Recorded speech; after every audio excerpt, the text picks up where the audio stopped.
Dr. Duke, Cindy, welcome to Inside Reproductive Health. Hello, welcome, and thank you for having me. Well, I came to know about you from Dr. Harriton's program a few months ago in summer of 2020, which was directed to fellows, REI fellows, and explored different career paths for them. And then anyone that has more than a couple letters after their name, I'm interested in. And so anytime I see an MD, MBA, I usually try to bring them on the show. When I see an MD, PhD, I'm interested in. With you, you have an MD, PhD, and you don't work in academics. So I would just often assumed that someone with that career, with that academic past, would pursue a career within academic medicine, work in an REI division in some hospital system or some university system. That wasn't the case for you. So, but let's start maybe with just a bit of background of why you went both the MD and the PhD route, and then we'll go into how you went down your career path. Yeah, absolutely. So, I always intended to be a physician scientist, and I entered medical school with every intent to do a PhD, such that I applied only to MD, PhD programs and was accepted to the NIH-funded medical scientist training program. I did my MSTP training at University of Rochester in upstate New York. I spent 8 years there. Fun story, when I entered medical school, I thought I was going to become a pathologist, so a lab science person, which is kind of ironic given that I ended up with a career working on the exact polar opposite of the medical spectrum, which is starting and forming life as opposed to the person examining cause of death, etc. But I fell in love with women's health and OBGYN and reproductive endocrinology, infertility while a medical student. I had the opportunity to rotate in OBGYN actually in my first year of med school. And I was assigned to work actually at the resident clinic, but the resident I was supposed to work with had an emergency. And so in sort of a scramble to place me, they sent me to the fertility clinic there at University of Rochester. And I met people like Dr. Queenan, and I just fell in love with the specialty. I saw that they were able fertility. to do. Yes, strong fertility. Yes, at University of Rochester. And, it was, for me, it was like the perfect melding of all the things I was interested in. I'm someone who loves to use my hands, and I realized that they did a lot of stuff themselves. They were still operating. Not many REIs operate, but I saw my first model of a fertility specialist was there in Rochester, and they weren't only doing assisted reproductive technology and just the general things that you think a fertility doctor does, but they also were very much strong academicians who did surgery. And so I started just talking to them about that, talking to Dr. Queenan, and he was very supportive. So were other members of the division. And so I always kept that in the back of my mind as I continued through medical school. After 2 years of doing my MD training, being the MSTP program, you then go off to graduate school to complete your graduate work. So I spent 4 years working on my PhD, which on the way to getting the PhD, you get a master's degree. My PhD was in microbiology and immunology with a focus on virology. And so I spent my 4 years working on human viral vaccine design and development and testing them in small mammals, including mice and primates. And so I spent 4 years doing that. But Rochester is so unique in their MSTP program in that you can also design what they call your longitudinal clinical rotations during your 4 years. So I spent my 4 years rotating through all the clinics I was interested in and the specialties I thought would be of interest given my own desires, which is I entered medical school as a biochemistry major undergrad. So I was always interested in the chemistry and science of how the body's messaging functions. And so I rotated through the endocrine clinic because I was studying HIV and other viral things that infect humans and designing viral vectors. I also worked in the infectious disease clinic rotating with a few really amazing people, including, you might know, Dr. Luque, Amneris Luque, who was pretty special when I was there. And so I did a lot of those things, pediatric oncology, all the things I thought I could potentially be interested in, to make sure I wasn't pigeonholing myself with what I already knew. I liked women's health and infertility. And by the time I got So back you to, knew that you wanted to be a scientist and a oh yeah, medical physician from the beginning. You get from exposure day to one. REI early on. Mhm. You have a lot of exposure throughout. But and maybe I'm jumping ahead, but then it seems to me, like, especially now, with COVID going on, that wow, we've got an REI and a virologist. If you were in academic Yes. medicine, that would be like, let's get Dr. Duke on this study to see Well, it's funny. vertical I'm still transmission. actually doing research. Yeah, I'm actually still doing research, which is what's cool. And, I jumped ahead to say that that was one of the things that let me know I could easily go into what some will call private practice. I'm still very much involved with resident learning, training. I still work with a number of co-investigators on, research projects. Yeah, I think I'm the only REI who's also a virologist in the United States of America. That's pretty interesting to say, but But I'm why the only didn't I mean? PhD So trained you mentioned that virologist. you've got research as part of your career now, but why Yeah, didn't you end up going into an REI division or a virology division or an yeah. immunology division? It's so I looked, academic. I How did looked you at end all up? options. Yeah, I looked at all options. I think what was nice was having all this training meant that I could look at all the different avenues. So when I was finishing up my fellowship, I looked at academic, sort of the old Jordan REI division. I looked at industry, which just go straight and work with companies like, say, Merck, Pfizer, Roche. These are all companies I interviewed with. I looked at straight private practice. And as I looked at everything, I realized that I had an opportunity to really create something of my own where I can still achieve all of that. The truth is also, if we're talking to most academicians right now, and I really study the academic model, in terms of most of the research that's happening nowadays as it relates to the field, a lot of it is actually coming out of the hybrid practices, meaning they have an affiliation with academics, but they're actually functioning out of the private practice side of the field. And, I'm the first to tell people I really believe there's no longer a very defined academic path in the world of REI or a defined private path. I think there is tons of space for hybrid. And you look at the world of, the EVs of the world, the RMA New Jerseys of the world, the Shady Groves of the world. A lot of the research that's actually driven the field forward is happening at these hybrid type practices in the United States and outside. So for me, it wasn't a hard choice because I wasn't choosing, really.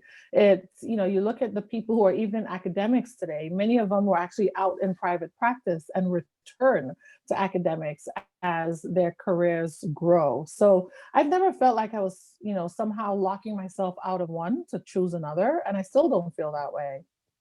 There's the hybrid model, and then you can stratify it even further, because what would have meant private practice 20 years ago can be stratified even further today between network or independently owned, etc. You are at the helm of Nevada Fertility Institute in Las Vegas. Correct. That's a member of the Prelude Inception Network. Is that right? It is now, yes. It didn't start out that way, correct. So I started this clinic, we started as part of the Vivera network. So we've certainly seen a number of acquisitions from the network management side, which is we've moved from Vivera to Prelude and now Inception/Prelude. So yeah, that's also an interesting aspect that I'm happy to talk about.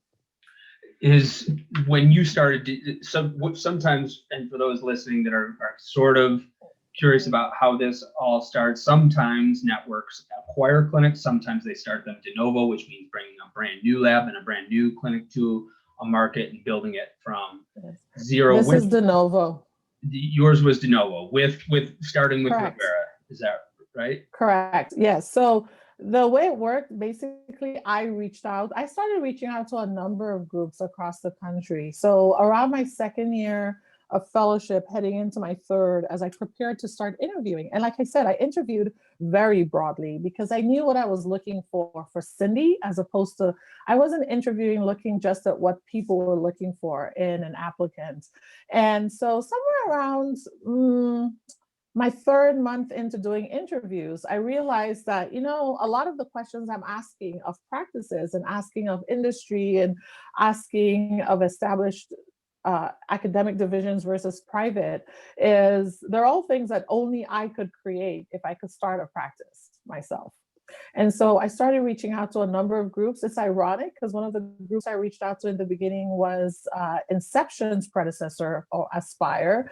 But I reached out to a number of groups. I talked to, at the time, there was a partnership between Shady Grove and RMA. It was short-lived, but there was the Fertility Associates partnership. I talked to a number of different groups and ultimately settled with Vivera at the time because, one, the markets I was interested in, they were interested in. The model I was looking to start, they were very much in tune with that, which is I get to build my clinic. I get to build it out the way I'd like to manage and practice it. And so that's where I went. We went with Vivera, which was just ironic to see us ending up being a part of Prelude and now Inception.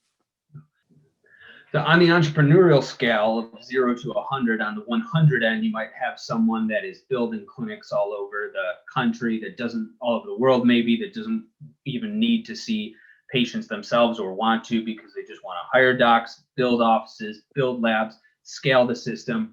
On a 0, you might have someone that says, don't even bring me into a business meeting. I just give me my patient load and I want to put in my hours, see my patients, serve my cases very well, and then go home. And so where does someone that is starting a de novo center with another network, where do they fall in that? And what's unique to that? Well, I think, you could fall as 50-50. Some people probably would be 75-25. For me, I'm pretty hands-on from the entrepreneurial side, which I think also boded very well for my practice when all the transitions were happening, because my clinic can continue to function on our side because I was so hands-on. And so, I was hands-on from the moment of design all the way to staffing, to hiring, to determining salaries, all that stuff. That was me involved with that. Marketing, when there were budgetary constraints as certain mergers and so forth were going on, there wasn't a whole lot of marketing funds allocated. So I did my own marketing. I can say with pride that I took the helm and marketed social media. We're a de novo practice in a city that I wasn't born or raised in. And we were still able to establish a firm footprint and name recognition because I took it upon myself to head out there and just market my practice. And so I would say in my case, I know it's probably more like 90-10 in terms of entrepreneurial, but I grew up in an entrepreneurial family as well. So I'm not here to tell anyone that you have to be very entrepreneurial to do what I did. I think, there's some people for whom they also come into it as a partnership within a network, which is they'll have a family member or a trusted business partner or someone who look at the business side while they start the practice, or they'll just focus on the clinical. I think, what's important is for people to know that you can have different ratios and still make it a success. And for me, I'm a very hands-on person. And like I was mentioning, I discovered that as I embarked on the interview process, is I liked being hands-on. As a fellow at Yale, I was that fellow who wanted to know how our practice was running, how were we making money, how were we getting reimbursed, that sort of thing. And so it depends on who you are, but I don't think it takes one personality type at all. What is that other 10 worth? You said on an entrepreneurial scale, you might be a 90. So why not say, forget, I'm doing the staffing, I'm doing the marketing, I'm doing, I'm setting this vision. Why even bring someone else in that can mess up my vision or that I have to split with or any number of things if that's the case? Yeah, for me, I was coming straight out of fellowship. And so I really felt that I needed to have sort of as a team member, as a partnership, people who have done it before. Now, Vivera had only had one other de novo clinic. And so we did discover a lot of learning things along the way, which I think we learned together. You know, the state of Nevada, for example, is very unique in startups. So we discovered that. We discovered a lot of things, but I did want that whole, okay, there are people who know how to bill, there are people who know how to do some of the day-to-day financial aspects so that we can hit the ground running. And that was especially important to me. You know, if I were someone who had already been practicing solo for a while, maybe I would have done it differently. But I would say that was a big consideration for me as I was coming out of fellowship, and I wanted to make sure that there was no stone left unturned in the theoretical side of it.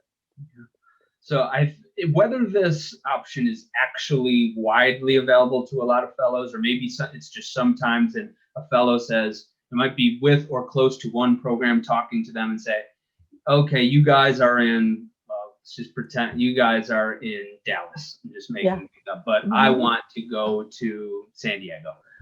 Sometimes I'll hear them say, well, the Dallas group offered to start a new place in San Diego and have me run it. I don't know how serious that often always is, but let's pretend this is an option that's widely available to fellows or younger docs that are thinking about leaving cities, and you interviewed with, or I guess you should say you courted or had them court you, however you look at the process of a number of different networks, you ended up choosing one. What should people consider when they're having this conversation with potential networks to go start a de novo clinic for? Yeah. To be clear, I was not courted. I had to reach out to everybody. Nobody courted me. You were doing the courting. Yeah, I did the outreach. I think that's actually a conversation that people need to have, because I think a lot of the practices out there, the established networks, only will court, if they courted new fellows, they tended to be male. I'll be honest. They tended to court male fellows. They didn't think to court female fellows. They certainly weren't thinking to court a fellow of color. I can say that with confidence. I know they'll agree because they didn't. Some of them weren't very excited when I approached them and told them my idea and my thought. They just didn't, they hadn't envisioned it. It wasn't a thought. But if you are interested, I would say, based on my own experience, you have to be front-footed about it, and you reach out to people and you tell them what your thoughts are. It's good to have your, what I call your no and your yes list, meaning for me, I had a sun list. So I had a certain list of cities and locations that I was interested in. And I approached the different groups with that first and foremost, which is these are the places where I can see myself. And I consider them for a number of reasons, you know, size of city, diversity of city, proximity to my own family, languages spoken. Those were things that I looked at when I was talking to them about different cities. But I think you really need an introspective search before you approach places about starting a new practice, because the first question is this really what you want to do? Are you really prepared to do the work it takes to grow a practice? Because even if they have a phenomenal marketing team, at the end of the day, once the patient enters that door and starts interacting, a big part of what retains the patient and the practice is who you are. And so that's a very important consideration. The other is recognizing that you will learn as you go. And, you know, you describe the entrepreneurial scale from 0 to 100. Well, I think there's some people for whom their thought of entering practice is I enter practice, I get a fixed sum, and that's how much I get paid, and I go home, and the rest of the time is my life to do what I like to do. For others, it's, yeah, I'd like to build something and build a legacy. For others, it's I'd like to build something clinically, but I have no interest in the business side. It's really important to know all those and know upfront, because that's important. For me, I had a PhD as well, so I understood the lab side of things. I was very open and direct about laboratory studies and work. And so, you know, I also had no problem becoming my lab director. I think that's a question that people also have to ask, is if you're starting a de novo, particularly if it's not a satellite office, meaning you don't have one central lab somewhere, then you also need to have that conversation. And, I have this conversation now over the last 4 years with a number of people who've since gone on to start their own practices or join networks and start a new location for a network. And I think the biggest thing here is overcoming the fear. I think for fellows, especially, a lot of what we're taught in our traditional fellowship is you can't start anything, you can't run a practice. And we aren't really taught the business side of medicine, nor are we encouraged to learn the business side of medicine. And so, for most people, what I've discovered is more fear of starting something they were never told they could do. It's not that they can't, most people can when they're put to the metal. It's being able to believe you could do it. I think that yes no list is not just helpful for if you want to start a Novo. That's what you need for any deciding any next step of your career. And I call it must haves and nice to have. Yeah. Nice to haves are the things that if everything else was met, it wouldn't matter if it Mhm. was on there or not. The must haves Correct. are even if all of the other things were met, if this one thing isn't met, then it's no good. That's a must have. And so I think that as and what you described as some of the pillars that people should have in judging your yes no list is useful for everyone. Mhm. So you talked about it can be a bit of where it is a lot of work. Even if you have a great network helping you get started, you're still the captain of the ship, and you're You still are. bringing this all to existence. Mhm. And that made me think of something I wanted to talk to you about, which is the dynamic between influencers and leaders. And Brett Weinstein has a podcast, and one of his shows was an intellectual roundtable. And I'll have Caitlin link that in the show notes for anybody who's into philosophy. But he's talking about the difference between leadership and influencers. And he feels that one of the reasons why we have so many challenges in our country is because we have a deficit of leaders and a surplus of influencers. And you're in a position where you're both. You are the captain of your ship at Nevada Fertility Institute. You built this thing up. You hired the people. You put in the operational systems. You gave the direction on the lab because of your PhD background. That's leadership. And then you're also an influencer. You've got a big following on social media. You have your own website. I think you write for publications like Refinery 29. Is that right? Yes, so I work with Refinery 29. I'm a featured writer now with Medium, Forbes Business Council. I joined, and so I write there too. Yep. Do you perceive a difference between influencership and leadership? I think now I do. In the beginning, I didn't actually think there was a difference. I thought all leaders became influencers by default. And I certainly, over time, have come to realize that some people can be leaders, but not be very good influencers, and vice versa. I would say, yes, everybody now calls me a medical influencer and a female entrepreneurial influencer, etc. And I wear it proudly and I take it seriously, which is, I do believe that my day to day, how I deport and comport myself, actually might be influencing someone who was on the fence about a thought process, whether it be a business idea, the idea clinically to, we know the face of medicine is changing. We know the face of healthcare is changing. And yet there are a lot of people who have an interest in becoming leaders who don't feel like they're represented and they're afraid to take that step toward leadership in terms of traditional definition of leadership. And so I've become an influencer in that regard, which is by seeing me do it, by seeing me happy at it. And I'm truly happy. I don't have regrets about the path I chose or the way it's evolving. And it's important to emphasize the evolution of it.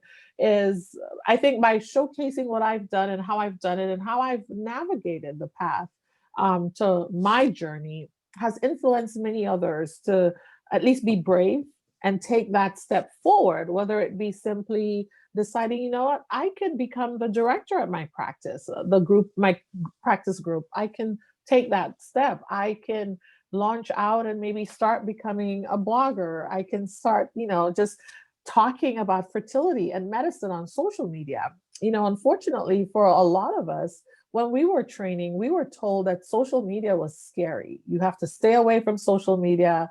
Doctors shouldn't be there. You can't talk about medicine. You're just setting yourself up for liability. But as we all know now, social media is becoming a really important toolkit for the practice, whether you're academic or private practice.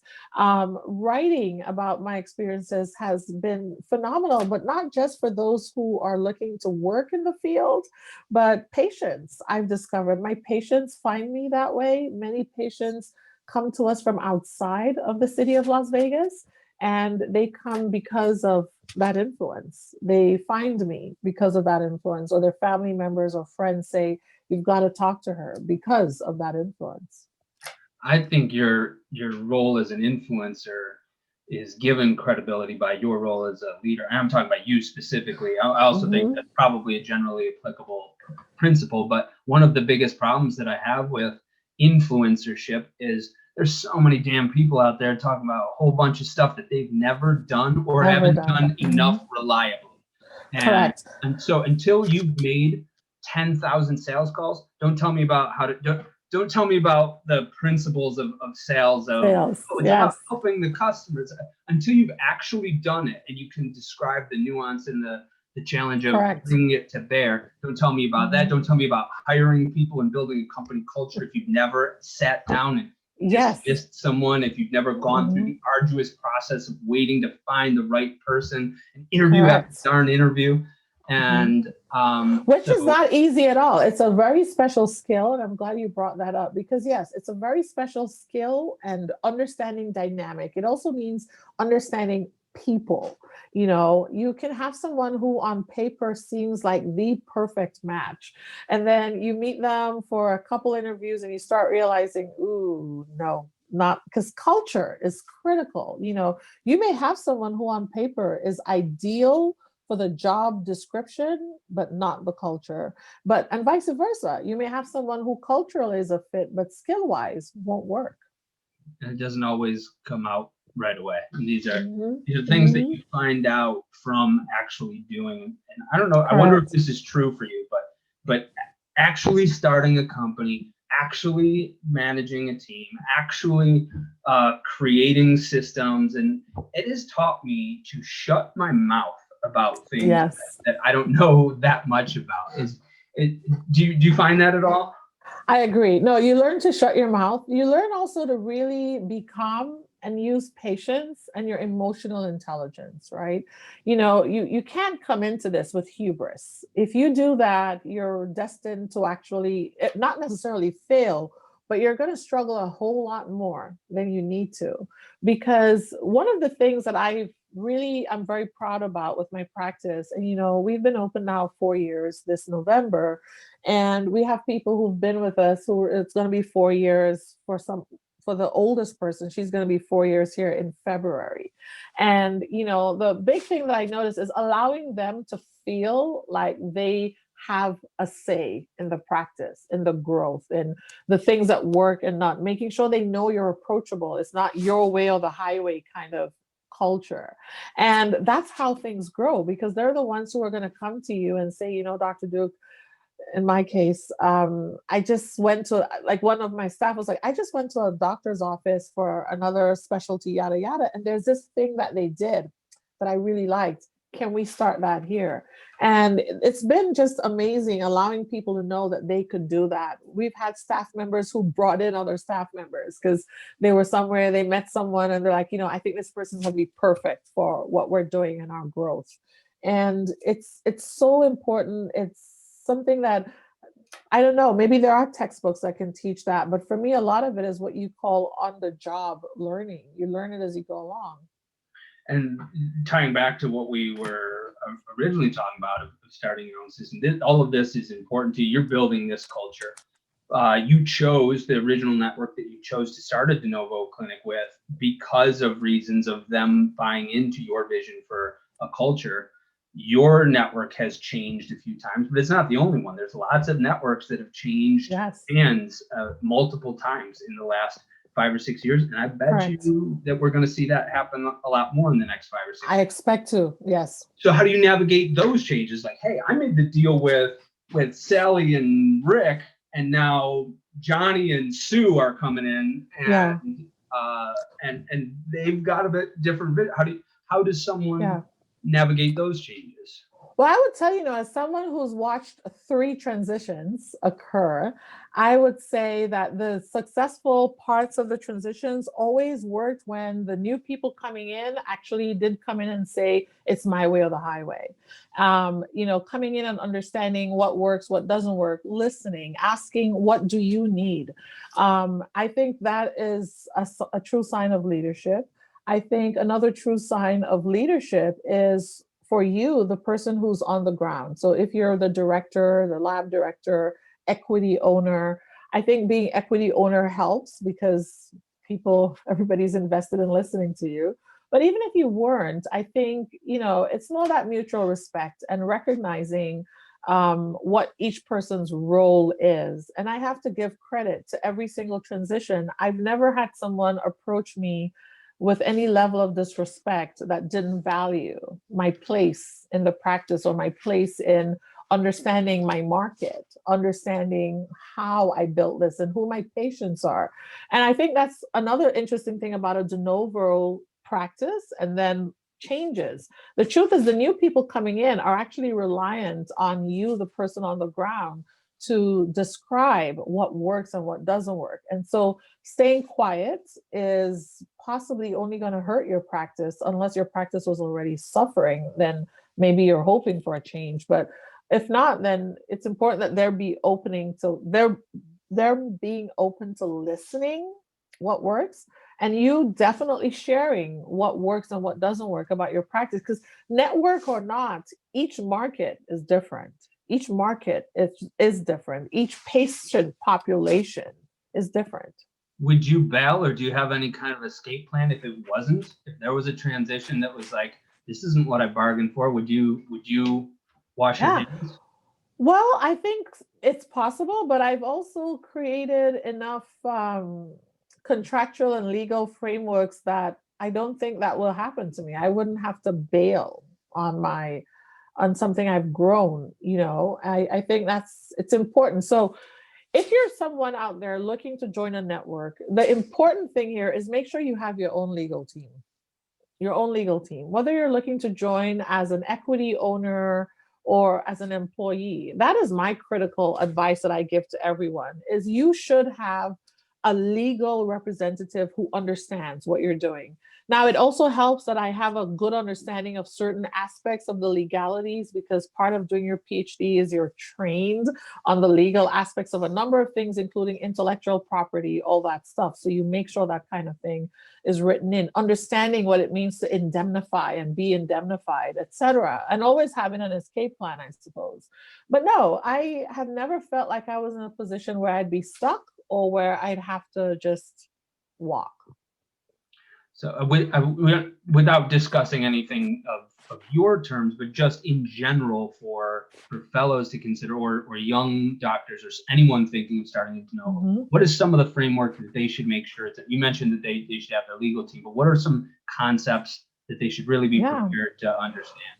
Well, I think for a lot of people, especially those coming right out of fellowship or who are still very much early career, many times our only focus is, how much is my paycheck? Because I've got loans to pay. I got bills to pay. And so it's actually important. And I try to impress on people who are early career, literally preparing to enter the field, to understand that financially you have to think bigger picture. So it's not just, what am I going to get as my take home paycheck per month? That's important because you need to live. Don't get me wrong. But you also have to consider other things, which is, what is the value of your work? Let's say you're joining a practice and you're going to be helping to build something. There is something to the word sweat equity. It doesn't matter how much someone's telling you about what they're putting in. You have to know what the value of your work is and your effort and how much time that's going to take. You have to understand that you need to protect yourself on all levels when it comes to not just patient care, but any additional liability you may be taking on, whether it's a role, etc. If you're coming in, even if it's an already established practice, and they're asking you to take on a directorship, recognize that administrative work is still work. And so while in our field, at the end of the day, they're for profitability, they're looking at how many transfers, how many retrievals, etc. If you're taking on a director role, the time you spend away from doing all of the everyday bread and butter stuff is still work, and it has a value for the practice's continued success, for regulatory reasons, etc. You have to have a value to that. And one of the things I discovered, which is how I kept moving until I found myself the right team in terms of like lawyers, etc., is some of the people out there who are negotiating on our behalf as physicians have no concept of that part. And some people get really carried away with the paycheck, and they're like, well, you're getting paid well for your basic job. What else do you need? But there's so many other things you have to look at to protect yourself. And it's not just, oh, restrictive covenant, which I feel like is all people tell you about as a trainee. Is, they talk about restrictive covenants, they talk about compensation, and some will talk about bonus structures that only have to do with physically patient care, but none of the other things that are involved, including things like disability coverage and all that.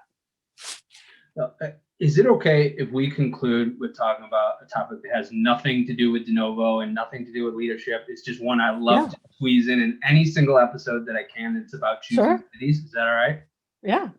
So anyone listening to this episode that tuned in to hear Dr. Du talk about leadership versus influencership, or what to consider when starting a de novo clinic, you can go ahead and tune out unless you're as into this as I am. And it's about choosing cities, because you have told me a couple times that you love Rochester. The first time we exchanged email conversation, you said you still consider it home, I believe you said. In the beginning of, before we started recording, you mentioned that I just love Rochester. And but it wasn't on, it didn't sound like it was on your sun list. To me, sun list means somewhere where it's sunny.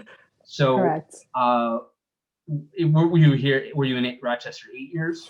I spent 8 years in Rochester, 2001 through 2009. I was there for 8 years. That's right. So you loved it. Well, what did you love about it?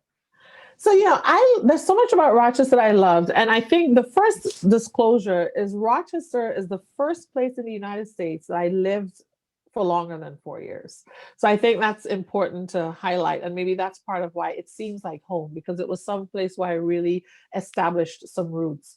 But also, I had my brother with me. So I was that unique medical student who helped to raise my teen brother at the time while I was in med school until he went off to college. So we really formed these familial bonds in Rochester. Him going to Brighton High School meant that we also worked with a lot of families who were just everyday people, raising families, etc. And so I really developed this network through him being in school, but also my friends in graduate school, and then just that network growing. So I felt like I had family. I had a big community. At the University of Rochester, as you probably know, the medical school class size was never really greater than 100. And so it meant you really got to know all your classmates. You got to know your faculty. Doing my PhD work, you were in a lab of people who, those are your people. And so, with Rochester also, about 15 to 25% of every graduating medical school class stays in Rochester for training, and many of them stay on for the rest of their career. So it meant that even though when I started medical school, I started with the class of 2005, most of my classmates, a lot of them stayed on after they graduated, that first graduating class.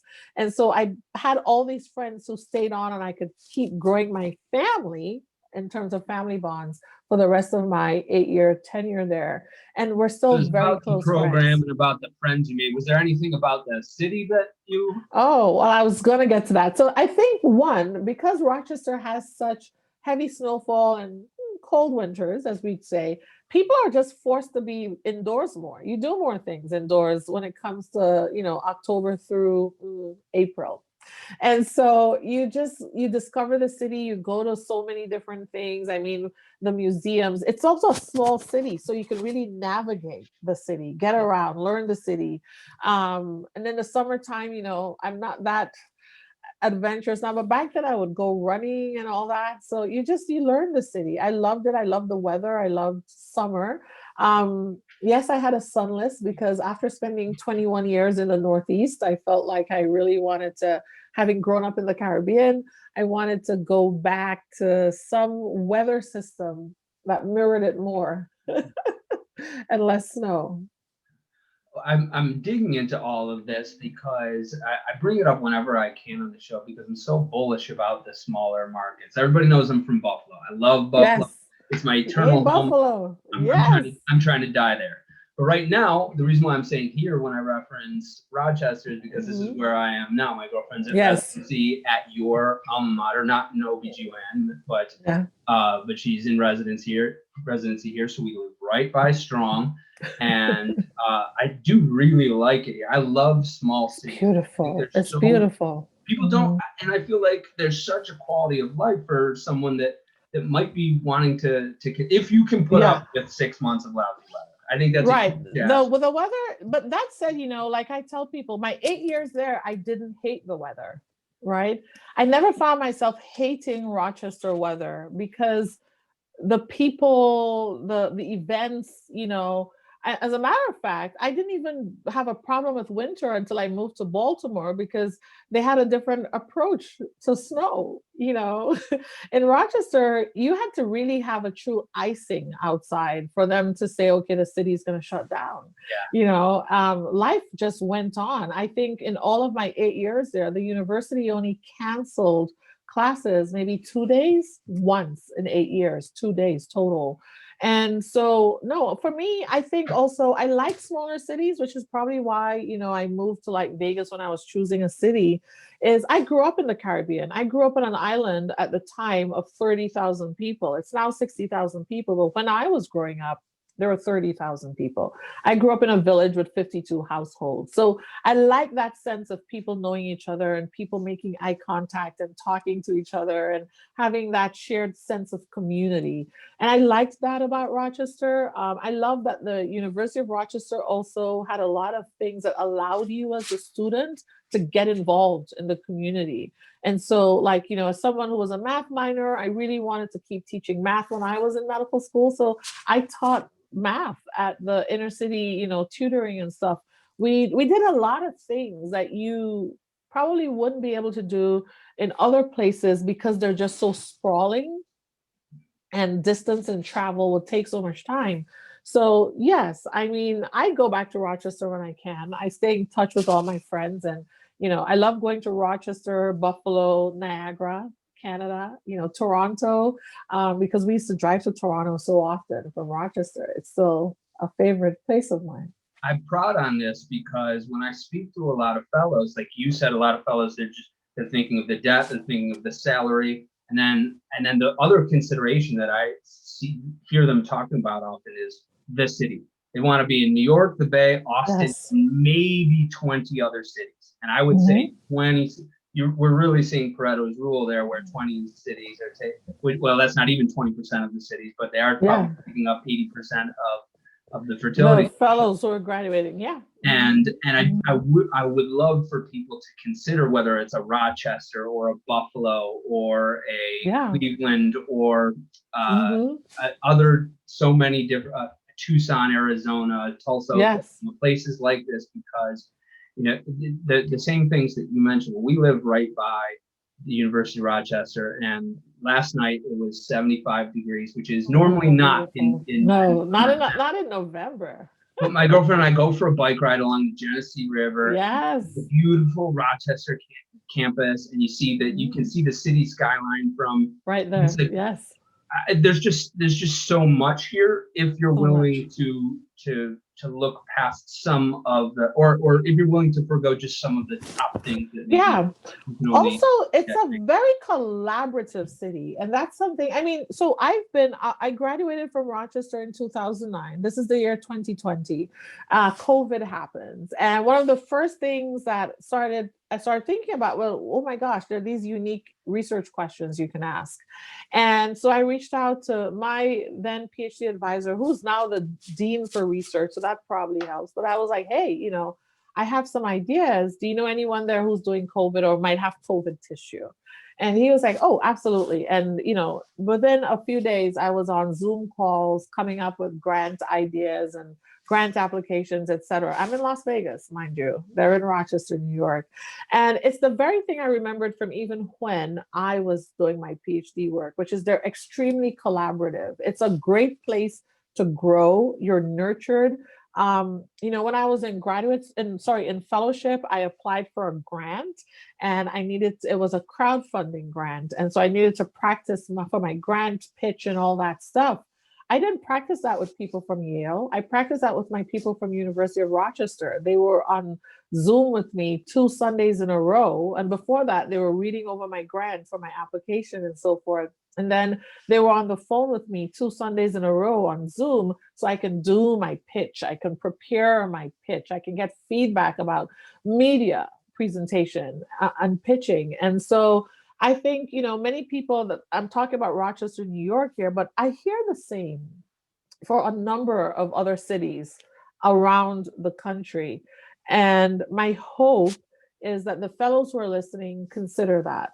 I know it's glitzy. Everybody wants to finish and go join the big practices we've heard about. We want to go work with the big people we've met at the conferences. I would tell you the big people at the conferences will still know you if you're at other places doing amazingly well and your family is happy and schooling is great and cost of living is affordable. For me, I love New York City. I'll visit New York as many times as I can. But for me, what I really had concerns about was quality of life based on the quality I was looking for. I was concerned about the cost of living. I was concerned about how long my commute would be. And I'm saying all that as a single woman. I was concerned about all that, and I was like, I don't want to trade that, but I might be in a different mind space as well. I just wasn't interested in that kind of struggle for someone coming out of fellowship to start and having to spend hours commuting. That wasn't an interest for me at all. If anyone wants to hear more about that, if they want to hear more about leadership versus influencership, or starting a de novo clinic and what that leadership role is like, we're going to link to all your info in the show notes. Dr. Cindy Duke, thanks so much for coming on Inside Reproductive Health. Thanks for having me.